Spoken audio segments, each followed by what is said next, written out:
Libre-échange, Sylvain Blondin. Libre-échange, Sylvain Blondin.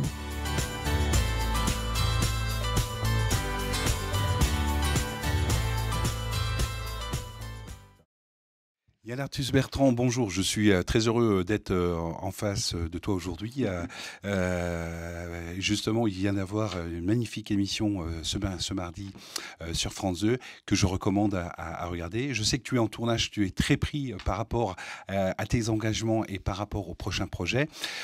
Aujourd'hui, les auditrices et les auditeurs de Libre-Échange sont axés sur la santé.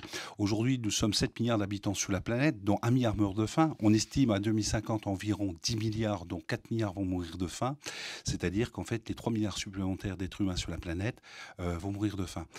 Pour toi, quelles seraient et y aurait-il des solutions? Est-ce que l'homme, aujourd'hui, l'être humain, peut redevenir raisonnable? Tu crois que je peux répondre à cette question? Mais on vit dans un monde de déni. C'est-à-dire qu'on sait très bien ce qui va arriver, mais personne ne veut le croire.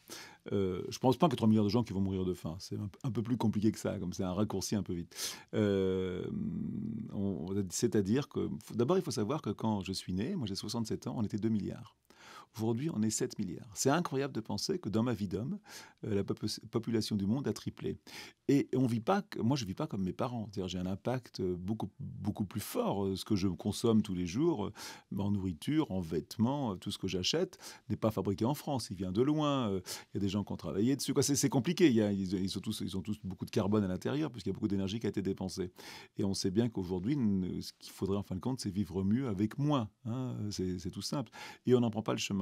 C'est vrai qu'on vit dans un monde, et c'est d'ailleurs un peu ce qu'on raconte dans le film Human, c'est qui est d'une pauvreté à ce niveau-là. C'est le père Pedro qui dit ça, qui est à Madagascar, et qui dit c'est une honte pour l'humanité. Et moi, je crois que c'est vrai que c'est une honte aujourd'hui pour l'humanité, qu'il y ait encore des gens Nous, on vient de filmer un appel au secours d'une paysanne en Inde qui ne sait pas lire, qui ne sait pas écrire, et qui on lui demande d'envoyer un message au monde. Et le message qu'elle envoie au monde en pleurant, en hurlant, en expliquant que ses enfants meurent de faim, qu'ils n'ont rien, qu'ils sont écrasés par la fatalité. Ils ne voient pas comment s'en sortir. Je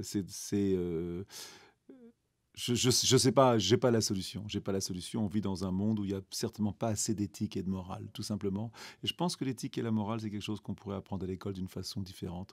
Regarder le monde, regarder les autres avec moins de cynisme et moins de scepticisme. Je regardais la manifestation qu'il y avait eu à Paris ce week-end, dimanche dernier, où il y a vraiment une espèce de haine, une espèce de tension envers les politiques qui est épouvantable. C'est quand on pense qu'aujourd'hui le Front National est le premier parti français. Et moi, j'ai un discours un petit peu... Je ne pense pas que les gens qui votent Front National sont pires que les autres. Ils sont comme moi. Ils sont pas plus bêtes, plus méchants. Seulement, c'est des gens déçus qui sont peut-être un petit peu... Il y a un peu de grosses déceptions, quoi. Et je ne sais pas comment retourner la vapeur. Je ne sais pas comment faire. Certainement que les hommes politiques ont... justement, il y a certainement un manque d'éthique et de morale en politique. Et certainement, il y a un manque d'éthique et de morale aujourd'hui dans tout ce qui nous entoure. Et... moi, je dis souvent que l'écologie, d'être écolo, c'est d'aimer la vie. Mais vraiment d'aimer la vie, quoi. Aimer la vie, ça veut dire quoi? Ça veut dire, bien sûr, aimer les animaux, aimer les plantes, aimer les poissons, respecter la nature. Mais c'est aussi de s'aimer soi-même. Et c'est surtout d'aimer les autres. Aujourd'hui, mon combat est beaucoup plus tourné vers cette espèce d'envoyer plus d'humanisme, un peu comme le film qu'on a fait mardi soir sur la télé. Et je prépare d'ailleurs sur France Télé une émission sur l'engagement, parce que je pense que l'engagement rend heureux. Je pense que les gens qui aident, les gens qui aiment ont quelque chose en plus dans le regard. C'est ce que j'ai appris, moi, en tout cas, en rencontrant les gens. Et le mot amour, le dire aux gens qu'on les aime, encore pire, c'est d'aimer encore plus les gens qui vous aiment pas, quoi. C'est ridicule et nunuche, hein, de dire ça, mais j'assume ça. Aujourd'hui, ma vie a un peu changé au contact de ces gens justement qui donnent. Je sais que vous allez interroger bientôt Mathieu Ricard. Moi, je travaille avec un orphelinat à Brazzaville, avec une bonne sœur incroyable qui partage tout avec ses enfants. D'ailleurs, vous pouvez aller voir le film qui est Sœur Marie-Thérèse sur mon site. Le site s'appelle Badao. Vous verrez, vous sortirez transformé pas vu ce petit film qui est passé à Envoyé spécial.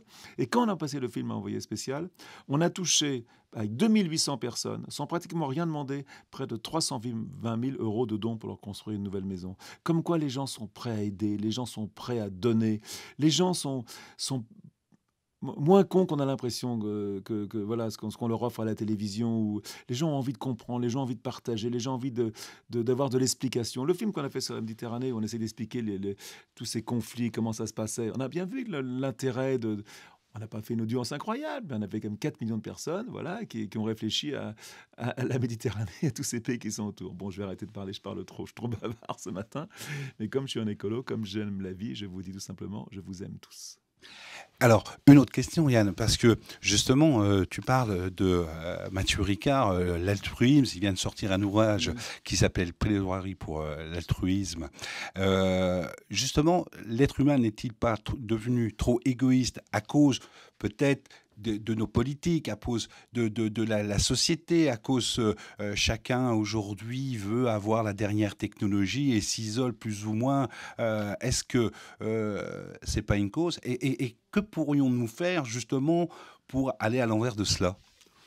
Je n'ai pas la réponse, bien sûr, mais d'abord, je pense que l'homme est en nous, on a tout. C'est-à-dire qu'on on est égoïste, mais on est aussi généreux. On est tous. Pendant le film là qu'on est en train de tourner, on a interrogé une femme en Israël qui dit, de toute façon, tant qu'on n'a pas compris que je suis aussi le soldat allemand qui mettait les Juifs dans les chambres à gaz, je suis aussi la femme palestinienne qui se fait sauter avec sa fille, je suis aussi le soldat. Voilà, je suis tous ces personnages. Je suis la femme rwandaise qui a été violée. Je suis toutes ces personnes-là à la fois.